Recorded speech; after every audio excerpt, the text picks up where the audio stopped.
G'day to YouTube and welcome to this episode of the Gunman Raw. So today we've got this XR6 full respray on. So I'm up to the masking stage. I've done all the edge masking already, and yeah, we're just going to be putting the plastic over the top. And I thought I'd do a Gunman Raw video. Two reasons. I've just gone and got myself a brand new GoPro. So I've got the GoPro 10. I've upgraded my computer, so everything's going to be in 4K from now on. So hopefully the image quality is nice and crisp and clean for you. So we'll put you guys on the head mount and let's get to the masking. So as I say, I've already done all the edge masking here, and we're just going to be throwing some plastic over the top and talking shit. So one of the other reasons that I decided to do a video on this is because someone left a comment recently saying that I haven't done any Gunman Raw videos for a while and that they miss it. So yeah, just thought I'd shoot the breeze and sort of have a bit of a catch up and I don't know, just say what's been going on. So I've been pretty happy at this workshop lately. We're still in lockdown here in Melbourne, which sucks, to be honest. So I'm actually starting to really get over it. I think Melbourne has been the most locked down city in the world. The amount of days last I heard was like over 250 days in lockdown. Now luckily part of that I wasn't here for. I only moved back to Melbourne. So Melbourne's my city. Like I was born in Melbourne in 1983, and I moved to Perth first I moved to Perth, it was like 2012, and I decided to move back just to be closer to family this time. So I mean, personally, I'm gonna have to tell you the truth. I do like it over there in Perth a little bit better. There are things to like about Melbourne, don't get me wrong. There's some really cool, there's a good vibe to the city of Melbourne, if you know what I, like, not so much the people. Like a lot of people here do actually seem to not be as happy as in Perth. I don't know, people are just generally a little bit more happy, friendly, happy-go-lucky, positive over there in Perth, and you really notice it after going and coming back. So those of you who have lived in both of these two cities, Melbourne and Perth, will probably know exactly what I mean. And even just from, because I actually did come back here to Melbourne to live in 2016. I only lasted a couple of months, and then I'm like, man, I'm getting out of here. And I went back to Perth, but ultimately I'm back now. And as I say, it's mainly just to be closer to family, because as you get older, like I'm 38 now, and I just started to realize, you know what, my parents aren't getting any younger, and you know, they're not going to be around forever. So I didn't like the idea of living in regret. If they, let's just say they pass away in the next couple of years, I would be regretting not getting to spend those years with them, you know what I mean? And obviously because of the lockdowns I can't see them anyway, but you know, I went up to see my dad one time about 2 months ago, and if that's all I got to see, the whole move would be worth it, you know what I mean? And those who have lost parents, and I haven't yet, so don't get me wrong, but those who have lost parents will probably agree with me there. But my dad actually just bought himself one of these cars here. FG, this is the XR6. My dad just got himself, I think it's a GL or something like that. But yeah, not a bad little car, these things. Ford Falcons, they're pretty easy to work on. That's one thing I like about the Aussie Fords and Holdens. Personally, I went off the Holdens there, like the more recent Holdens, like was it the VEs? I think they're not too bad, like they actually look pretty good, but I think the quality just sort of fell off a cliff, and I think Aussies just stopped trusting the brand, to be honest. They bought out one too many crap quality cars, and I think also the branding just sort of, I don't know, maybe it's just me, but like Holdens and Fords, they sort of got this bogan type of an image, if you know what I mean. And once you get an image, it can be hard to shake. So yeah, all that aside, yeah, I got myself this new GoPro, which is pretty killer, hopefully. I mean, it looks good. It's got some cool features on it, like you can tilt it about 30 degrees and the horizon still stays level, which is pretty damn cool. So hopefully the you know, the video quality is going to be improved for you guys. And as I say, I actually did do a really cool computer upgrade last week, and luckily I've got a computer nerd mate. Like, I'm kind of half computer nerd myself. I've always been interested in it, and that was actually driven from gaming. So like, you know, as I said before, I was born in 1983, so even, you know, as early as the 80s, like I used to, funnily enough, it was actually Apple's back then, but then come into the 90s, sort of Apple actually, I watched a pretty interesting documentary on it, but Apple actually wanted to shake that image of being for gaming and that, and they definitely did that to their own detriment, you know, eventually, because it used to be like, what was it, IBM and Microsoft, that they were generally the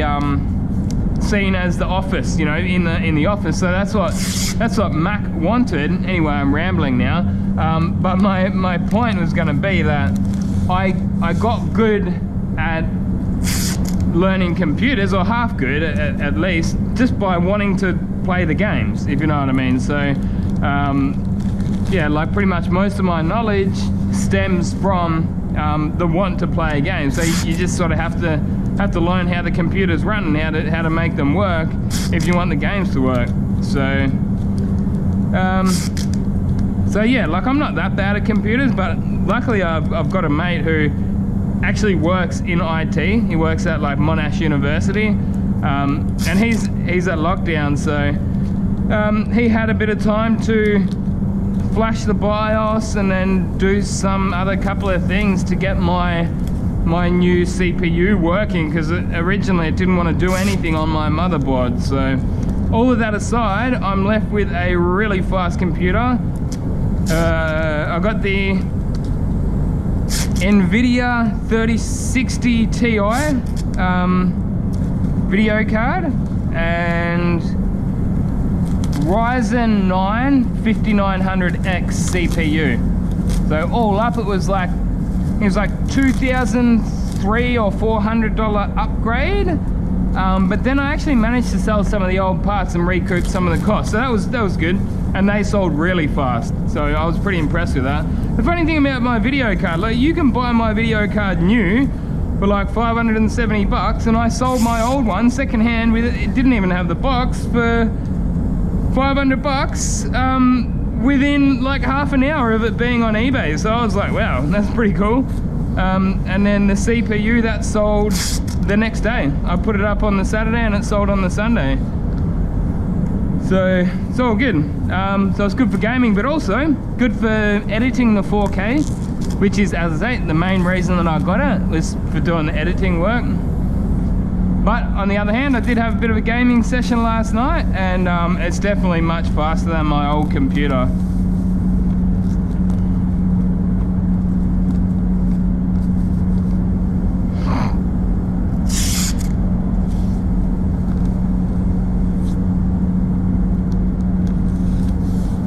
So what else are we going to talk about?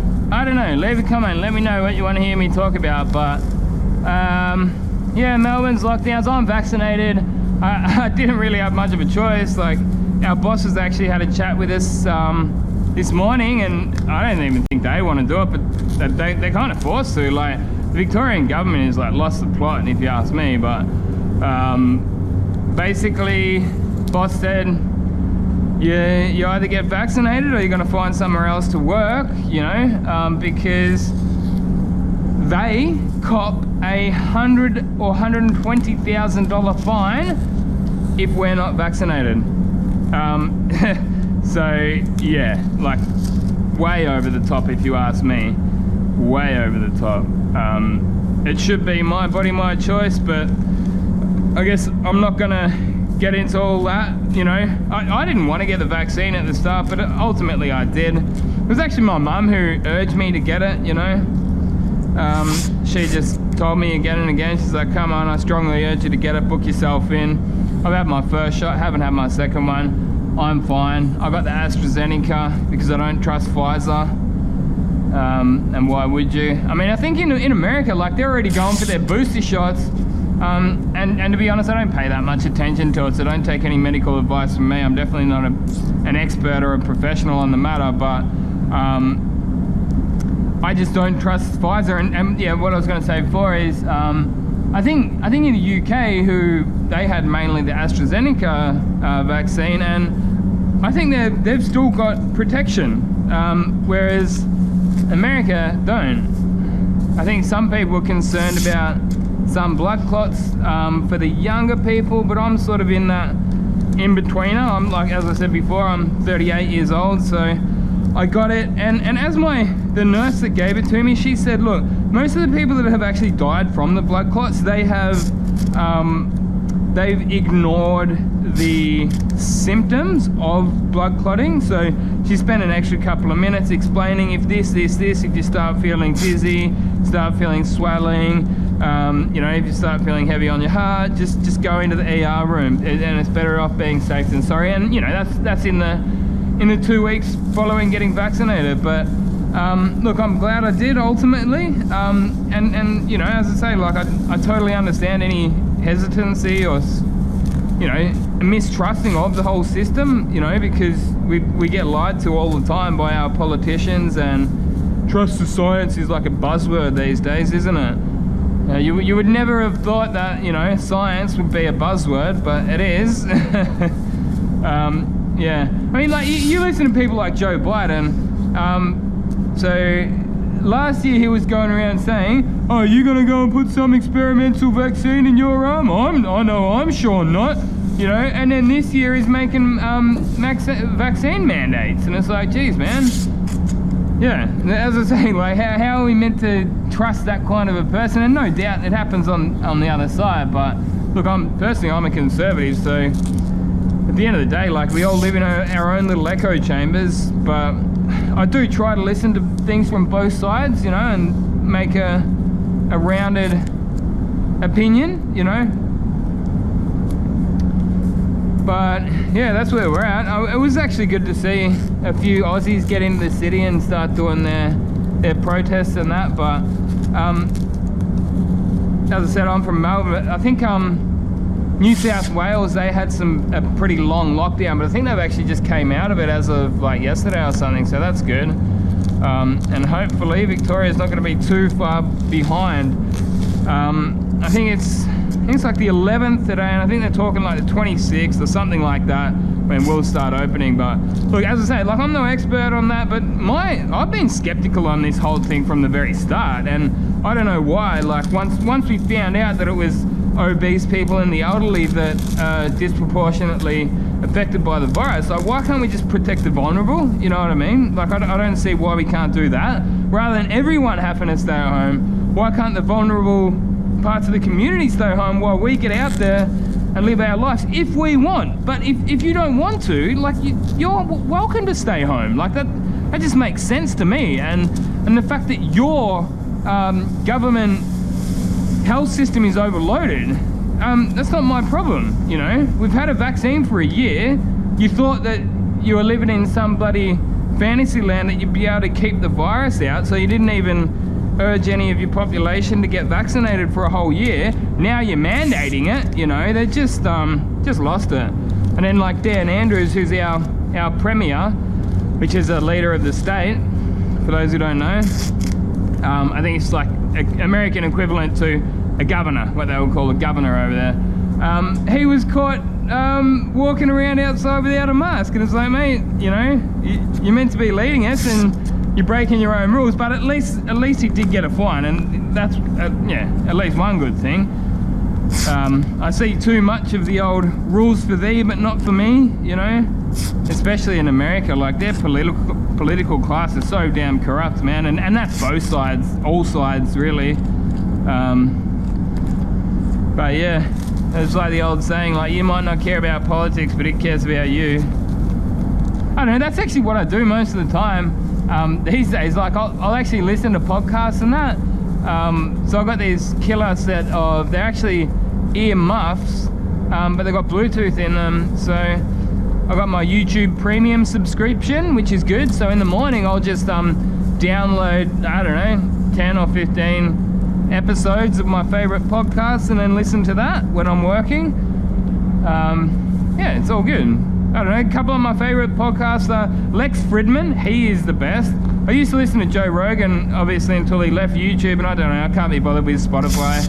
I don't have an account, I don't want one. No, actually, I think years and years ago, I probably did actually start one up, but I don't know.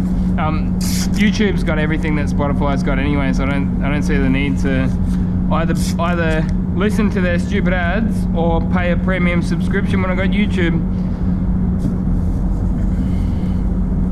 Like, yeah, YouTube Premium actually comes with YouTube Music, which is its own little app, and that's got all the music you could ever think of on there. So I've got a pretty cool playlist over there on YouTube Music, and sometimes I'll listen to that. I actually, when I first got those Bluetooth earphones, I was listening to music, but then, I don't know, after a certain amount of time, I just got bored listening to music, and it's actually really been really good listening to podcasts and learning shit. So Lex Friedman, I do highly recommend listening to him if you want to check out a new podcast. So his videos or his podcasts, they're all here on YouTube, so that's one good thing. But you can still listen to them as audio only. You don't need to see what's going on. It's just that basically, as he says at the start of every one of his videos, he says this is a conversation between me and whoever. He's got hundreds and some really good stuff, but he's a what is it, AI developer, artificial intelligence developer, and yeah, really clever guy, so highly recommend that one. But I also like the podcast of the Lotus Eaters. I like Timcast IRL, but I've actually been starting to go off Timcast IRL a bit lately. I don't know, I rage quit Timcast sometimes whenever he's such an arrogant prick that he talks down to his friends. Like, he'll never do it to his guests, right? But there's a guy on there called Ian, it's one of his co-hosts, I guess, and you can tell that he's just been told to sit down and shut up most of it, but then whenever he says something that Tim disagrees with, he'll just belittle him and just be so rude to him. It's like, man, you're actually a pretty shit person. That's Tim Pool, you know what I mean? So I don't know. You just, it doesn't matter, even if you think you're better than him or you think he's wrong or whatever it may be, just don't talk to people like that. But yeah, as I say, like, I've been starting to go off him. Like, he's a very sharp-minded, very, you know, intelligent, but ultimately getting a bit arrogant. And look, he's always been a bit arrogant, let's be honest. But so apart from that, I've been getting into slightly offensive. That's Elijah Schaefer, and he's actually got a new podcast with him and Sydney Watson. She's an Aussie woman living in America, but I don't mind their podcast. What was it called? Yeah, I just said it anyway. No, so Slightly Offensive was Elijah's one, and then they've got their new one together, which is You Are Here. And Adam Krigler was actually on that. Adam Krigler used to be on Timcast IRL until he got kicked off by the arrogant Tim Pool. But yeah, like, for me, that chick, Sydney Watson, I can't stand her accent. Like, it's like stuck between Aussie and American. She's obviously lived in America for a while, and she's lost her Aussie accent, but she hasn't quite got an American accent yet. So it's like really hard for me to listen to. Like, I've listened to pretty much all of their podcasts, and now I'm gonna start tuning out because I just can't do her bloody accent. It's really annoying, eh? I don't know. It's like this. It's like nobody talks. I was saying that to my mate the other day. I'm like, man, nobody talks like that. It's just her. It's not like there's a bunch of people, like, at least here, like, there's 1 million people that talk like me. You know, maybe 20 million. And, you know, like Americans, hey, there's loads of people that talk like you, but this Sydney Watson, like, nobody talks like you. You've got your own little half between. It's not American at all, and it's not Australian at all. It's just this. I don't know. Sorry for rambling on. But hopefully you know, caught a few names there that you might go and check out. Apart from that, look, I mean, I don't, on a personal level, I don't even mind the lockdowns, but it's the freedom thing. Like, freedom should come first, you know? Like, I'm actually I'm a bit of a sort of, I guess you would say, introvert, whatever you want to call it. I don't mind just staying at home playing video games and making YouTube videos. My life really hasn't changed that much, but I do have compassion and empathy for like those people that are, let's just say they've owned the kebab shop, or maybe the kebab shop's a bad example because they're still selling kebabs, but I don't know, like the fingernail and beauty shop and the hair salons, and all those things. Like, people have poured their blood, sweat and tears into these businesses for say 15 years, and then to just sit back and watch them crumble, and you know, for the government not to let me go and have a haircut for like 2 or 3 months. I want to give this person my money, but I can't because the government's getting in the way. You know, I just think that that's wrong. And yeah, it's morally, that's at the start. People are like, oh, you want to kill grandma? And I'm like, no, of course I bloody don't. Like, what kind of psycho do you think I am? But on the other hand, like, why can't grandma stay at home? Like, you know, like, why can't she stay at home? Well, she's staying at home anyway. You know, why don't we just protect those vulnerable communities while we go out and, hey, but as I say, if I want to stay home, I'll have that right, you know? But yeah, I just found it alarming at the very start. Like, I thought so little of this virus that I went over to Thailand on a holiday when it was starting to ramp up. I'm like, screw it, man. It doesn't bother me. It never really scared me, to be honest. The virus never really scared me. But the reaction has. The reaction that the world has had to the virus is scary. And, you know, don't get me wrong, it's a very real virus. I know someone who's had it, and he said it was terrible. Like, he reckons he nearly died from it, and I believe him. You know, so I don't want anyone to get it. I don't want anyone to die from it, but I just think education would be better. Like, you know, from the mainstream media, you never hear get healthy and stay healthy. That's actually a doctor on YouTube I listen to. He says that at the end of every one of his videos. He goes, get healthy and stay healthy. You don't hear any, oh, you know, get outdoors more, get the vitamin D into you, start eating better. No, it's like lockdown, stay at home, eat Maccas, get fat, you know. Most people I know during lockdown, they gain weight. Their health gets worse. So to me, it seems backwards. And yeah, like, you see some of these people and they're like, oh, your safety is my job. And it's like, no, it's not. Like, your job as a politician is to, like, make sure the roads don't have potholes in them, you know, make the education system, fix the schools, so, you know, that kind of shit. It's like, my safety is not your job at all. Like, yeah, I don't know. I reckon it just, people have lost the plot. And, you know, if you disagree with me, I think that's cool. I respect you. I respect your opinion. And that's one thing I like, is to listen to people on podcasts that can disagree but still be respectful to each other and civil, which is kind of what I was saying about Tim Pool not being able to do that. Like, it's like he nearly takes his opinions too emotionally, you know, so that when one of his friends challenges it, he will belittle them and talk down to them, and it's like, man, you actually come across as a dick when you're doing shit like that.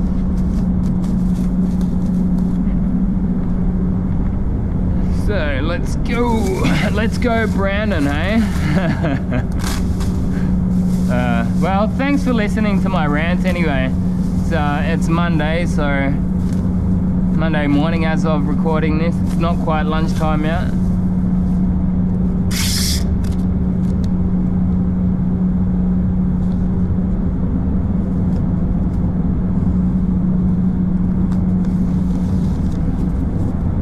One of my mates, he was driving to work in the city. There's a day over here in Australia, I don't know if it's everywhere else, but it's called Are You OK Day.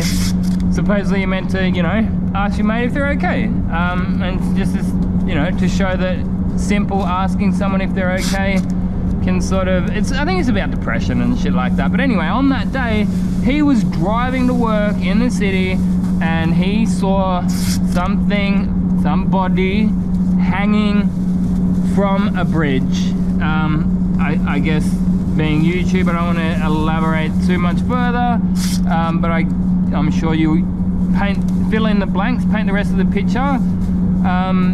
Yeah, so another COVID related, I don't know exactly how to keep, this is YouTube, like they're very vague, and I don't know exactly what I can and can't say, but yeah, some body hanging underneath the bridge, and my mate actually saw that, but you don't hear about that on the mainstream media. That doesn't go down as a COVID related, you know. So yeah, it's just, it is what it is, mate. Sometimes you feel selfless, not selfless, helpless. So obviously with this job here, we've got lots more parts to go. I think, yeah, four door handles, front and rear bumpers.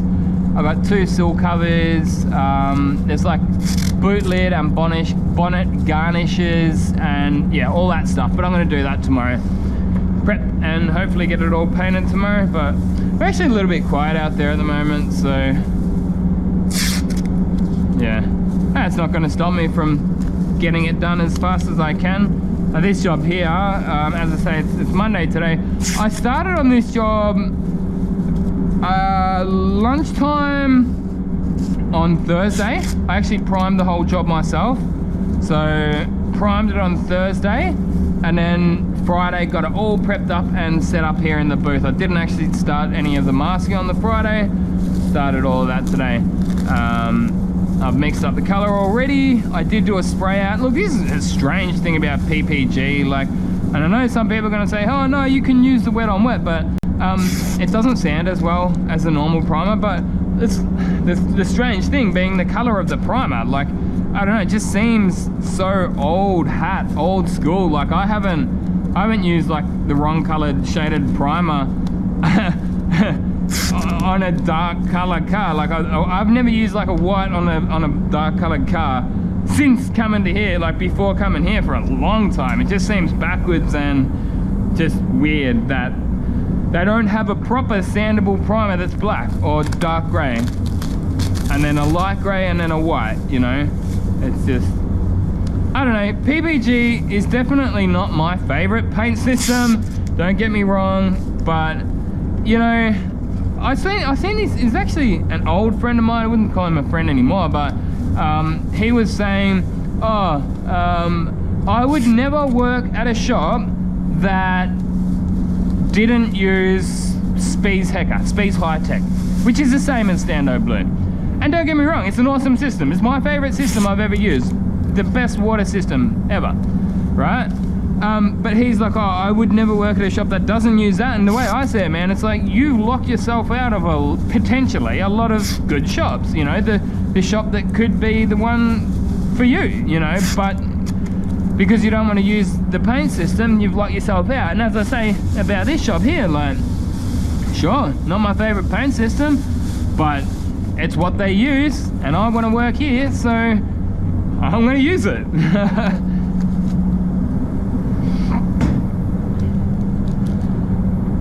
Yeah, there's some very strange things about it, but look, as I say, it's not all bad. It's not like I dislike everything about the PPG.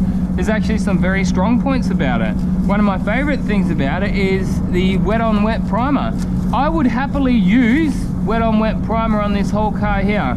As it turned out, the only reason I would have actually used it is for coverage, because it's a shitty color primer. You know, they should really have like a dark sandable primer that's a proper sandable primer, not just a wet on wet primer. And I have used it before, like the dark wet on wet primer. You can mix it up in sanding mode, so I think maybe it takes a different hardener or different thinning or mixing ratio or something like that, but you know, there is that option. But I just found it didn't dry as well and it didn't sand as well either, so that's why I didn't do it again. But so yeah, that's one of the downsides. But the wet on wet itself is awesome. Like the PPG wet on wet is so much better than Standox. It's so silky smooth. I've yet to get any pinch back from it, whereas whenever I use the Standox, oh look, I just had big problems with that wet on wet. It would always pinch, and I know I'm not the only one. Many people have had the same issue with me. It can be lessened by using the top of the line clears. So if you go and use the the Pro Premium, it's not coming to mind now, but either way, like if you use the top of the range clears, then it's not as bad. But yeah, the PPG wet on wet is heaps better. Another thing I do like about PPG is that it's much easier to blend, so easier to contain. So if I was to say be blending this door, I'm just painting this door, the repairs say here, you would definitely be able to sort of blend that and keep it more contained without having any color here. Whereas with the Stando Blue, it really floats. Like if you're doing a little repair here, that color is gonna be, whoa, flying all the way over your blend areas. But in saying that, you know, your dry times, it's much better on the Stando Blue. And when I say Stando Blue, I mean Stando Blue, Chromax Pro, and Spies Hi-Tech, because they're all the same. I've never technically used Spies Hi-Tech, but it is exactly the same system. I use Chromax Pro, and I can verify it's exactly the same. There was actually one time when I was working there in Perth using this, the Chromax Pro system, and they replaced one of the tinters. Like we ran out of a tinter, and they replaced it with a Stando Blue tinter of just a different number, but they knew the correlating tinter, and they put like a handwritten sort of label over the top of it. And the paint rep came in.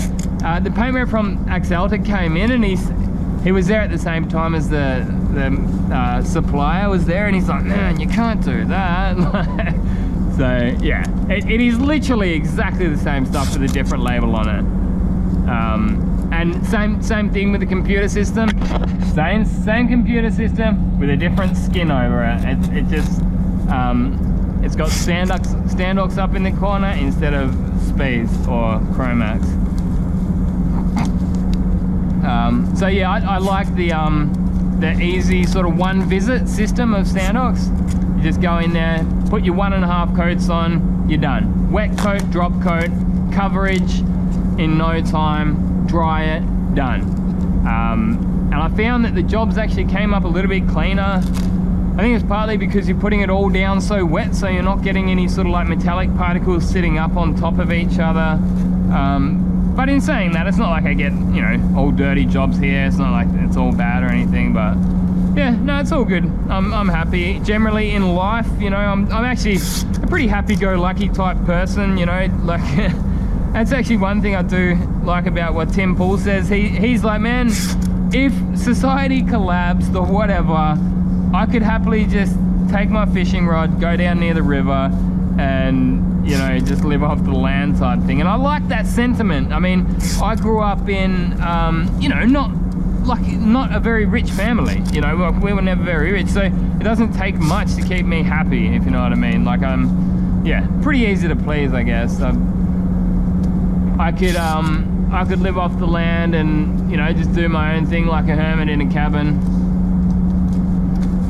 As I say, on a personal level, the lockdowns don't really bother me that much, but as I say, like on a societal level, it's like, I mean, I just don't think that governments should have the right to take my freedom away from me.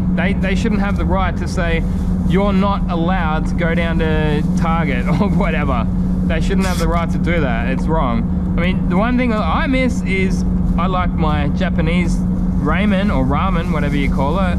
I like ramen noodles, and I'm not allowed to go down to my favorite noodle bar, you know, because they're all forced to shut. I guess you could do takeaway, but it's you know, who's gonna do takeaway ramen, man? Seriously, I don't know. Maybe someone does it out there. How's that looking? I like to keep it nice and tight.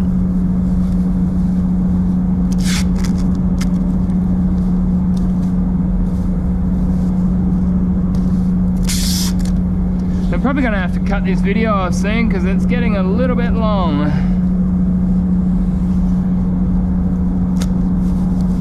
But yeah, be sure to let us know about the video quality in the comments. I would be interested to know if you guys can even notice any difference. So yeah, previously I was recording in a bit of a stupid resolution. I don't know. I'm glad I saw the error in my ways, but what would end up happening is that like when I would turn, it would go a bit fuzzy, a bit blurry. So hopefully it's not doing that anymore. As I say, I've got the GoPro 10 now, better CPU and video card to back it up when I'm doing the editing. I'm going to be doing a full edited version of this. I've already done half of the editing on the weekend. And be sure to go check that out on the main channel. Subscribe both there and here. But until next time, I guess we're just going to leave it at that. We'll give it a quick walk around. I think I do actually have to do a little bit of, tiny little bit of finishing up down the bottom there. But I'll go change the batteries out.